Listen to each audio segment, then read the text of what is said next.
Malaysia কেন পড়তে যাবেন? আজকে টপ 5 রিজন শেয়ার করব। ফার্স্ট, মালয়েশিয়াতে IELTS, TOEFL, English proficiency test লাগে না। সেকেন্ড পয়েন্ট হচ্ছে, মালয়েশিয়াতে স্টাডি গ্যাপ আপ টু 10 ইয়ার পর্যন্ত একসেপ্ট করে। যারা ভাবতেছেন স্টাডি গ্যাপ হয়ে গিয়েছে কি করবেন, অন্যান্য ডেস্টিনেশন পাচ্ছেন না, তারা মালয়েশিয়া চয়েস করতে পারেন। মালয়েশিয়াতে টিউশন ফি 3.5 লক্ষ টাকা থেকে শুরু হয়ে থাকে এবং মালয়েশিয়াতে পড়াশোনা করলে ইউএস ওয়ার্ল্ড র্যাঙ্কিং ইউনিভার্সিটিগুলো থেকে ক্রেডিট ট্রান্সফার করতে অনেক ইজি হয়। UK, Australia, Hungary, Finland, USA তে খুব সহজেই ক্রেডিট ট্রান্সফার করা যায়। মালয়েশিয়াতে লিভিং এক্সপেন্স অনেক কম, যেটা বাংলাদেশের সমতুল্য। প্লাস মালয়েশিয়া আমাদের পাশের দেশ হওয়াতে মালয়েশিয়াতে ফুল ফ্যামিলি নিয়ে সেটেল হওয়া যায় এবং ট্রাভেল এক্সপেন্স খুবই কম।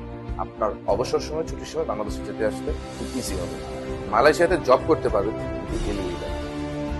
মালয়েশিয়ার নেক্সট ইনটেক ডেট হচ্ছে কি সেপ্টেম্বরে। সো দেরি না করে চলে আসুন আমাদের অফিসে, মালয়েশিয়ার ডেস্টিনেশন সিলেক্ট করুন। কোনো টেনশন ছাড়া আমরা আছি আপনার সাথে।